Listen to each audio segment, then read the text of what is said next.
Sisters, हम अभी स्वाध्याय की ओर बढ़ते हैं। हम स्वाध्याय कर रहे हैं the untold story of Sita. ये बुक को हम पीएसएसएम में सीता इनके नाम से भी जानते हैं, और ये बुक देना मेरियम द्वारा लिखी गई है। इस किताब में उन्होंने अपनी जो पास्ट लाइफ्स देखी, जब वो त्रेता युग में श्री राम और माता सीता के साथ उनका कनेक्शन उन्होंने देखा। और उस लाइफ में वो मीनाक्षी के सबसे पहली जो पास्ट लाइफ उन्होंने देखी वो मीनाक्षी के रूप में एक लड़की के रूप में थी। और वो मिथिला में माता सीता के साथ ही रहती थी, उनकी सेविका थी। और फिर अभी आगे हम देखेंगे कि कैसे हमारी स्टोरी इस किताब के रूप में और माता के जर्नी कैसे हम श्री राम के साथ अभी विवाह के बाद आगे कैसे बढ़ती है। लास्ट पार्ट में हमने देखा था कि अभी माता सीता और श्री राम का विवाह हो गया है और वो मिथिला से अयोध्या आ गए हैं। और यहाँ पे जब माता सीता मिथिला से अयोध्या मूव करती हैं तो वो अपने साथ थोड़ा मिथिला का कल्चर और थोड़ा मिथिला के कुछ ऐसी चीजें अपने साथ लेके जाना चाहती है जो वहां पे अयोध्या में उनको अब मिथिला से कनेक्ट रखे।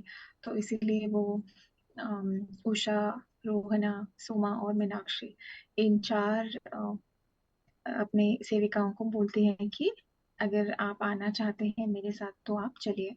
और ये चारों तुरंत तैयार हो जाती हैं माँ के साथ आने के लिए, और वो अयोध्या आ जाती है माता के साथ। और साथ ही साथ उर्मिला का विवाह भी हो जाता है लक्ष्मण जी से, तो वो भी अयोध्या आ गए हैं। फिर इनमें हमने देखा था कि कैसे इन चारों को, क्योंकि मिथिला और अयोध्या में बहुत अंतर है, इतना बहुत विशाल है मिथिला अयोध्या का राज्य और महल, और उनके पास बहुत बड़ी सेना है। तो बहुत सारी चीजें, रूल्स, महल के अंदर के सर्वेंट्स को क्या क्या प्रोटोकॉल, क्या क्या रूल्स फॉलो करने हैं, ये सब अलग है। बहुत ज्यादा फॉर्मेलिटी है अयोध्या में। तो मीनाक्षी जो है वो हमें इन दोनों किंगडम्स में, इन दोनों राज्यों में फर्क बता रही है कि कैसे वो एडजस्ट कर रही है। सिर्फ वो चारों ही नहीं, माता भी अब बहुत बहुत ज्यादा एडजस्ट कर रही है। तो नई नई चीजें वो लोग सीख रहे हैं, नए नए रूल्स उनको पता चल रहे हैं। और इन सब के बीच में एक दिन माता ऐसे बोलती है उन्हें कि हमें नदी पर जाना है। ये सरयू नदी की बात हो रही है जो अयोध्या में है।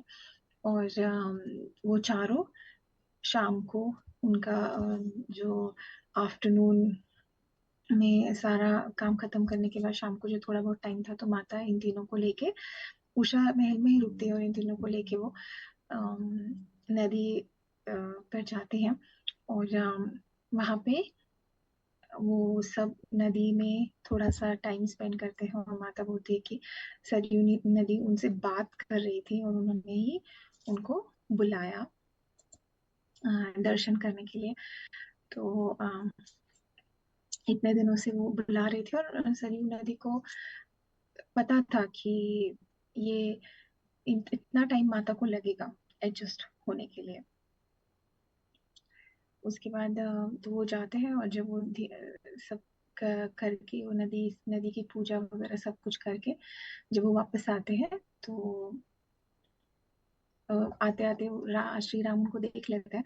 और फिर वो कहते हैं कि मुझे पता था कि आपको बहुत उत्सुकता हो रही होगी बाहर जाने की, क्योंकि इतने रूल्स और इतने रिस्ट्रिक्शंस आपको नहीं थे मिथिला में। तो अगर आप मुझे बोल देते तो शायद मैं ही आपको ले जाता, पर हम जंगल में जल्दी जाएंगे।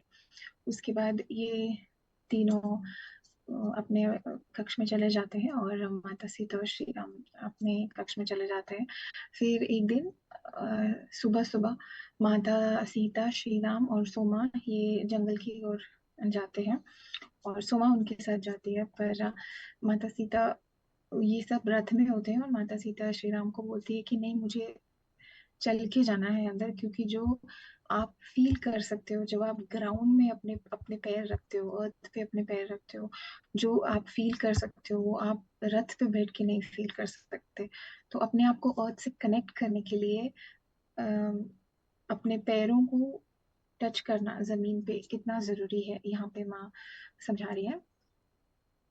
तो जंगल में जाते वक्त तो माँ बहुत खुश थी, सुमा कह रही है, पर आते बाहर जब आई तो थोड़ी सी उदास थी। तो सोमा ने पूछा क्या हुआ, तो माँ कह रही है कि एक बैलेंस यहाँ पे लाना बहुत जरूरी है, क्योंकि वो बैलेंस मिथिला में था। जब उन्होंने जंगल में गई, वहाँ के प्राणियों से, पेड़ पौधों से जब उन्होंने बात देखा उनको, क्योंकि माता बात कर सकती थी, वो खुद ही प्रकृति थी, तो वो कम्युनिकेट कर पाती थी इन सब से। तो उनको पता चला कि यहाँ पे बैलेंस नहीं है। तो अब सोमा ऐसे सोच रही है कि वहां मिथिला में तो माता, जनक बाबा राजा थे और उनके बाद माता जो भी बोलेंगी वो सब मानते थे, लेकिन यहाँ पे ऐसा नहीं है। यहाँ पे अयोध्या में थोड़ी सी चीजें चीजें कठिन है, क्योंकि यहाँ पे बहुत सारे लोग हैं, बहुत सारी पॉलिटिक्स है, और आर्यन समाज को, आर्यन सभ्यता को आगे लेके जाना ये सबका लक्ष्य है। तो यहाँ पे माता की बात कौन सुनेगा, ऐसा प्रश्न सोमा को आता है। फिर आगे चलकर मीनाक्षी कहती है कि वो सोमा वापस आके सब कुछ बताती है इन तीनों को। पर हाँ, वो सब सोचते हैं, मीनाक्षी सोचती है बहुत सारी ऐसी चीजें हैं जो हमें नहीं पता, तो देखेंगे आगे क्या होता है। फिर उसके बाद उस रात को ही जब माता को निकलना था, तब मीनाक्षी कह रही है कि हमें बहुत सारी चीजें पता चली। तो मीनाक्षी बोल रही है कि माता कितनी खुश लग रही है, कितना आनंद है उनकी आंखों में, और कितना वो हमेशा एकदम खुश रहती है। शायद इसलिए क्योंकि मीनाक्षी को ऐसा लग रहा है कि वो जंगल में जाके आई, इसलिए। तो वो और सोमा मिलके माता को उनके कपड़े और गहने सब तैयारी कर रहे थे। तो मीनाक्षी ने पूछा सोमा को, आपने देखा माता के चेहरे पर कितना अच्छा एक्सप्रेशन है। तो मीनाक्षी, सोमा कुछ भी बोलती नहीं है, और वो एकदम चुपचाप रहती है, क्योंकि फिर वो बोलती है कि क्या तुमको क्या हुआ है। तो सोमा बोलती है कि ये जो आनंद तुम्हें दिख रहा है, ये सिर्फ इसलिए है कि जो दुख अभी आने वाला है उससे पहले वो अपने अच्छी यादें यहाँ पे छोड़ के जाना चाहती है, इसलिए ये है। तो मीनाक्षी को कुछ भी समझ में नहीं आता कि क्या बोल रही है सोमा। फिर सोमा बोलती है कि आपने महारानी कैकेयी को देखा है आजकल, उनका कैसे बिहेवियर है या क्या। तो सोमा की बातें सुनकर मीनाक्षी बहुत कंफ्यूज हो जाती है, और वो सोचती है कि चलो वो जो बोल रही है मुझे कुछ भी समझ में नहीं आ रहा, पर ठीक है जो अभी है उस पर हम फोकस करते हैं। क्योंकि माता ने इनको बोला था कि आप महल में जो बाकी सर्वेंट्स हैं उनके जो गॉसिप या कुछ भी पॉलिटिक्स से आप दूर रहिए। और सोमा भी इन सब में बिल्कुल भी ध्यान नहीं देती है। लेकिन उस रात मीनाक्षी बोल रही थी, सोमा और मैं माता के जब कपड़े निकालने गए, तो मैं माता को देख के, उनके चेहरे के आनंद को देख के मैं खुश थी, बहुत खुश थी। और फिर घर अपने रूम में जाके वो सोच रही थी कि मुझे पता है कि सोमा और माँ का कोई बहुत ही डीप कनेक्शन है। तो सोमा और माता को एक दूसरे से बात करने की जरूरत नहीं है ये पता करने के लिए कि उनके मन में क्या चल रहा है। उनका बॉन्ड बहुत बहुत डीप था। पर इस बार मीनाक्षी कह रही है कि शायद सोमा गलत है, मुझे तो कोई भी दुख या कुछ भी ऐसा बुरी चीज नहीं दिख रही है माता के चेहरे पे, वो तो बहुत खुश दिख रही है। लेकिन मीनाक्षी कह रही है कि ये सब थॉट में सोच के सो गई, लेकिन कुछ दिनों के बाद उनको, मीनाक्षी को पता चला सोमा क्यों ऐसे बोल रही थी। और उस वो कुछ दिनों के बाद जो हुआ वो बहुत ज्यादा अनफॉर्चुनेट था, बहुत ज्यादा दर्दनाक था। क्योंकि पहले तो महाराज बीमार पड़ गए, उनकी हालत बहुत खराब होने लगी, उनके उनके हार्ट की स्टेट अच्छी नहीं थी। और माता बहुत सारे मेडिसिनल प्लांट्स उनको दे रही थी, लेकिन फिर भी उनकी तबीयत ठीक नहीं हो रही थी। फिर वो राम को रा, राम का राज्य अभिषेक करने का अनाउंस कर देते हैं। उसके बाद हम सबको पता है जो स्टोरी है कि महारानी कैकेयी के दिमाग में एक सर्वेंट ने बहुत सारी चीजें ऐसे डाली, और उसके बाद वो उन्होंने वो दो अ, उनके विशेस थे जो उन्होंने मांगे थे राजा से, जब एक युद्ध में उन्होंने राजा की लाइफ बचाई थी, तो उसके बदले में उन्होंने बोला कि आप राम की जगह मेरे बेटे भरत को राजा बनाइए और राम को वनवास में जाना पड़ेगा।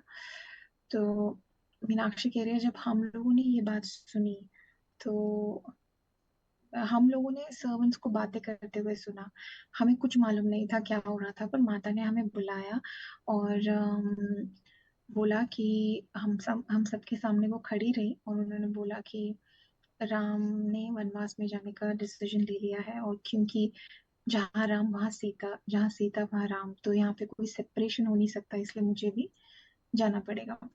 तो मीनाक्षी कह रही है हम सबको समझ में नहीं आ रहा था कि हम क्या रिएक्ट करें, हम सब एकदम से चुप हो गए थे और कुछ समझ में ही नहीं आ रहा था कि क्या हो रहा है।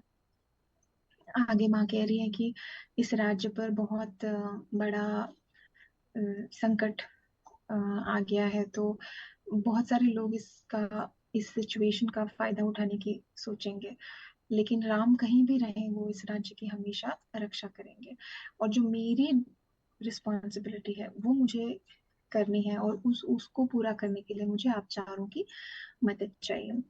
तो मीनाक्षी को लगा कि अगर माता जा रही है वनवास में तो हम सब मिथिला लौट जाएंगे, पर माता ने बोला नहीं, मैं जा रही हूँ लेकिन उर्मिला यहाँ पे ही है। आगे माता और बताती है उनको, उर्मिला यहाँ पे है तो उसकी देखभाल करने के लिए मुझे आपकी हेल्प चाहिए। मैं यहाँ फिजिकली नहीं हूँ, लेकिन फिर भी मेरी प्रेजेंस यहाँ पे होनी चाहिए, और वो कैसे होगी उसके लिए मुझे आपकी मदद चाहिए। फिर उषा पूछती है कि माँ आप कितने दिनों के लिए जा रहे हो, तो माँ कहती है 14 साल।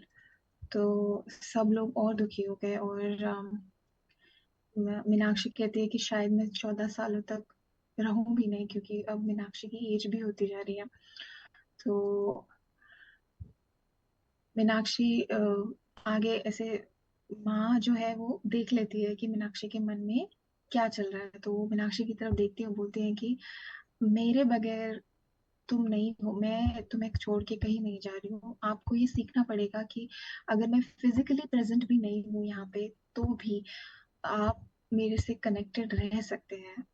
आपके और मेरे बीच में जो कनेक्शन है उसके लिए मेरा फिजिकल प्रेजेंट होना जरूरी नहीं है, हम लोग एक दूसरे की सोल से भी कनेक्ट हो सकते हैं। मीनाक्षी को कुछ समझ में नहीं आ रहा था कि माँ क्या बोल रही है, पर सोमा कहती है, पूछती है माँ को आप कब जा रहे हो, तो माँ बोलती है कल सुबह। तो फिर सोमा कहती है चलो मुझे भी तैयार होना पड़ेगा फिर, पर माँ कहती है कि सोमा इस वनवास में आप मेरे साथ नहीं आ सकती, मुझे आपकी जरूरत महल में ज्यादा है, मेरी प्रेजेंस यहाँ पे महल में रहने रखने के लिए मुझे आपकी मदद चाहिए। और सारे लोग जो आसपास हैं वो सब बहुत दुखी हो जाएंगे जब मैं राम हम लोग जब वनवास में चले जाएंगे, तो उनको एनकरेज करने के लिए, उनको खुश रखने के लिए, या उनको थोड़ा सा प्रोत्साहन देने के लिए आपकी मदद चाहिए मुझे। तो इतना मीनाक्षी बोलती है इतनी जल्दी आप जा रही हैं और हमें तो कुछ तैयारी भी करने का टाइम नहीं मिल रहा है। तो माँ कहती है हाँ मैं बताती हूँ अभी करना क्या है। तो वो उनको एक हॉलवे में लेके जाती है महल के, और वहाँ पे एक छोटा सा मंदिर उन्होंने बनवाया है। उस मंदिर में एक बड़ा सा बोल, ऐसे कटोरी टाइप बड़ा सा बोल रखा है, और उसमें वो उन्होंने घी रखा है, और उसके ऊपर बोल के ऊपर माँ अपने दोनों हाथ ऐसे रखती है और कुछ मंत्र का चांट करती है, तो उनके हाथ से एक अग्नि प्रज्वलित होती है, एक फ्लेम शुरू हो जाता है। तो माँ कहती है कि अ, अब मैं आप लोगों को बताती हूँ कि ये मैंने क्या बोला। यहाँ पे मेरी एनर्जी जो है वो इस फ्लेम में रहेगी, तो आपको इसकी देखभाल करनी है। जब तक मैं ना आऊँ, ये चलते रहना चाहिए, ये दिया जो है वो चलते रहना चाहिए। आप प्रे करेंगे और इसकी देखभाल करेंगे, इसको गार्ड करेंगे। इसमें घी डालने की जरूरत नहीं है, बस जो मंत्रास मैं बता रही हूँ दिन रात आपको बारी बारी आकर वो यहाँ पे चैंट करने हैं। और इस तरह से ये जो जब हमारा काम खत्म हो जाएगा वहां पे वनवास में, तो ये अपने आप ये जो अग्नि है वो बुझ जाएगी, और आप समझ जाना कि अब मैं और राम वापस आ रहे हैं। और उसके बाद जो हम करने के लिए जा रहे हैं वो हमारा जो लक्ष्य है वो अचीव हो गया है ऐसे। और उसके बाद ये जो फ्लेम है वो मेरे प्रेम की ज्योति है, वो मेरे प्रेम को इस राज्य में वो फैलाता रहेगा, मुझे प्रोटेक्ट करेगा, और आपको भी, इस राज्य को भी, सबको ये प्रोटेक्ट करेगा। मीनाक्षी कह रही है हमें तो कुछ समझ में नहीं आ रहा था, लेकिन सोमा को सब समझ में आ रहा था कि क्या चल रहा है। फिर माँ जो है वो एक एक को उनकी रिस्पॉन्सिबिलिटी बताती हैं। जैसे उषा को वो बोलती हैं कि आप उर्मिला का ध्यान रखिए, सोमा को बोलती हैं कि कौशल्या माँ जो राम की माता है उनको आप ध्यान रखिए, क्योंकि उनको वो बहुत बहुत दुखी हो जाएंगे। तो उसके बाद रोहना को बोलती है कि आप सुमित्रा माँ जो लक्ष्मण की मॉम है उनका आप ध्यान रखिए, वैसे भी वो स्पिरिचुअली बहुत एडवांस्ड है, लेकिन उनकी पूजा वगैरह में आप उनको असिस्ट करिए। और फिर वो मीनाक्षी की तरफ टर्न करती है। तो मीनाक्षी बोलती है मैं क्या करूं, तो माँ बोलती है मीनाक्षी आप कैकेयी माँ का ध्यान रखिए। तो मीनाक्षी थोड़ा डर जाती है और वो कहती है कि इतना सब होने के बाद ये सब जिनकी वजह से हो रहा है, आप कह रहे हैं मुझे कि उनका ध्यान रखना है। तो माँ कहती है हाँ, क्योंकि हमारे जाने के बाद जब वो वापस अपने सेंसेस में आ जाएंगे तो उनको पता चलेगा कि क्या हुआ है, और वो खुद को माफ नहीं कर पाएंगे, और राम भी उनसे बहुत प्रेम करते हैं। तो इसीलिए उनकी उनको बहुत ज्यादा मदद की जरूरत पड़ेगी वापस से उनको डिग्निटी वो देने में।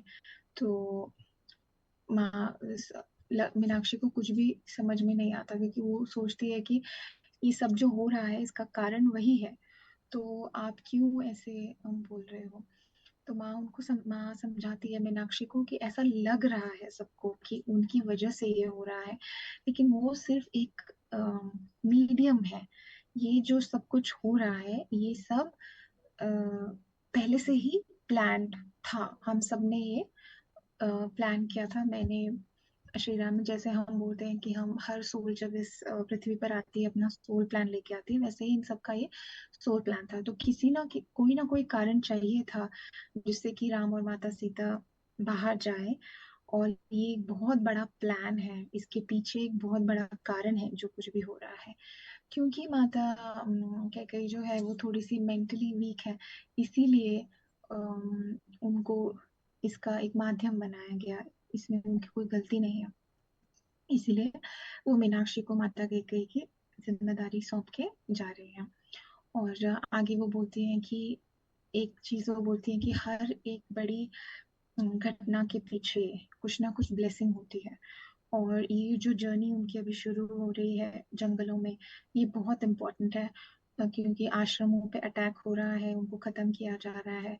तो अगर ये सारे आश्रम जहाँ पे इतने सारे बड़े बड़े पुराण वेद वगैरह रखे हैं, अगर उनको उनकी रक्षा नहीं की गई, तो आगे आने वाली जो सिविलाइजेशन है, जो अभी युग परिवर्तन होने वाला है, उनको हम ये ज्ञान उन तक कैसे पहुंचाएंगे। तो ये अ, हमारी जिम्मेदारी है, हमारा धर्म है कि हम उन तक वो सारा ज्ञान अच्छे से पहुंचाएं, पास ऑन कर सके, इसलिए हमारा जाना बहुत जरूरी है। ये बहुत बड़ा प्लान है। माता उन सबको समझाती है। उसके बाद वो बोलते हैं कि चलो भी थोड़ा रेस्ट कर लेते हैं, क्योंकि 2-3 घंटे में सुबह हो जाएगी और फिर हमें जाना है। पर मीनाक्षी कहती है कि मुझे तो बिल्कुल भी नींद नहीं आई, बार बार मेरे कानों में माँ के शब्द गूंज रहे हैं कि हर घटना के पीछे कोई ना कोई ब्लेसिंग होती है। तो और ये बात मिथिला में भी माँ ने मीनाक्षी को बहुत बार समझाई थी, और उन्होंने बोला था कि हर अ, दुर्भाग्यवश कोई घटना है उसको हम ब्लेसिंग में कन्वर्ट कर सकते हैं, अगर हम ऐसा एटीट्यूड रखें तो। बस जरूरत है हमें ऐसा एटीट्यूड रखे, वो जो उसके पीछे की जो ब्लेसिंग है वो क्यों हो रहा है वो ढूंढने का, उस कारण को ढूंढने का आप प्रयास करिए। बाद में मीनाक्षी ने बोला कि मैंने सुना कि पूरी रात महाराजा जो थे राम को रिक्वेस्ट कर रहे थे कि आप मत जाइए। फिर राम ने उन्हें समझाया कि नहीं, ये मेरा धर्म है और इसका पालन तो करना पड़ेगा। फिर महारानी कौशल्या भी बोल रही थी कि माता सीता को कि आप मत जाइए, लेकिन हम जनक बाबा को क्या बोलेंगे कि हमने आपकी बेटी को वनवास में भेज दिया। तो माता सीता कहती हैं, वो एकदम काम है, वो कहती है कि नहीं, ऑलरेडी उनको पता है और उनका आशीर्वाद मुझे मिला है। तो महारानी कौशल्या बोलती है कि वो यहाँ पे आए हैं।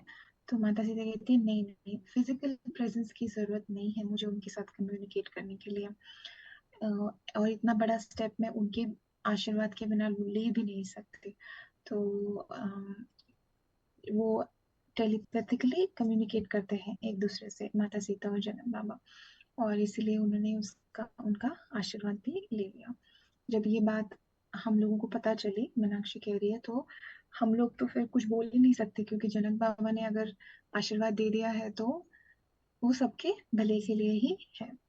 सुबह बहुत जल्दी हो गई, मीनाक्षी कह रही है, और हम सब बाहर आ गए इन लोगों को अ, विदा करने के लिए। श्री राम, माता सीता और लक्ष्मण, ये सब इन्होंने अपने रा, राजमहल के जो वस्त्र हैं सब कुछ त्याग कर दिया है, और एकदम जो साधारण वस्त्र जैसे पहन के वो लोग तैयार हैं।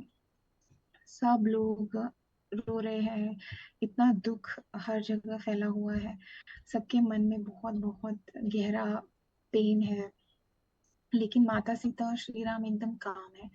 उनको उनको क्योंकि उन्हें पता ही था कि ऐसा, उसके लिए वो प्रिपेयर्ड थे मेंटली। तो उनको उनके चेहरे पे कोई दुख वगैरह नहीं है, वो एक्सेप्टेंस में है, सरेंडर में है कि ठीक है, अब जो भी होगा हम आगे देखेंगे। हम चारों सर्वेंट्स वहाँ पे खड़े थे गुड बाय बोलने के लिए, और पूरी फैमिली भी थी वहाँ पे। तो मीनाक्षी बोल रही है, हमें लगा नहीं था कि हमें चांस मिलेगा माता से अलग अलग होकर जाके बात करने में, लेकिन फिर भी माता आई, उन चारों के पास एक एक का हाथ लिया अपने हाथ में, और उनको बोला कि आप लोगों ने मुझे बहुत अच्छे से मेरी सेवा की है, और प्लीज आप ऐसे ही जो है अपना प्यार मुझ पर रखिए, प्रेयर्स मेरे लिए करिए। उसके बाद मीनाक्षी के मन में एक थॉट आता है कि क्या पता, शायद जब तक माता वापस आए वनवास से तब तक क्या पता मैं रहूं या ना रहूं, लेकिन माँ उसके मन में उठे क्वेश्चन का आंसर देती है। बोलती है कि मैं जरूर तुमसे मिलूंगी, और ये मैं प्रॉमिस करती हूँ तुमसे। तो फिर उसके बाद वो जब वो चलने लगे, निकलने लगे, तो उन मीनाक्षी कह रही, उषा में हम सब उनके पीछे पीछे जाने लगे, लेकिन सोमा ने हमें रोका और बोला कि नहीं, माता को ये अच्छा नहीं लगेगा, तो हमारा जो काम है वो हम करने के लिए वापस जाते हैं। जिस तरह से हर एक को एक एक रिस्पॉन्सिबिलिटी दी है, और माँ ने ये भी बोला था उषा को कि उर्मिला जो है वो बहुत डीप मेडिटेशन में चली जाएगी, क्योंकि वो हेल्प करेगी लक्ष्मण की, तो आप उसका भी ध्यान आपको रखना है अच्छे से। और आगे जाके सोमा उन तीनों को समझाती है कि हमको जो माँ रिस्पॉन्सिबिलिटी देके गई है, हमें कोशिश करनी है कि हम हर वो चीज अच्छे से करें, उनके कपड़े, उनका रूम, उनकी सारी ज्वेलरी, सब कुछ, और वो जो दिया वो जला के गई है, तो जो सिखा के गई है मंत्र, वो सब हमें अच्छे से अपनी रिस्पॉन्सिबिलिटीज को निभाना है। आगे हम देखेंगे नेक्स्ट पार्ट में आगे हमारी स्टोरी में क्या होता है। यहाँ पे हम रुकते हैं मास्टर्स। Thank you.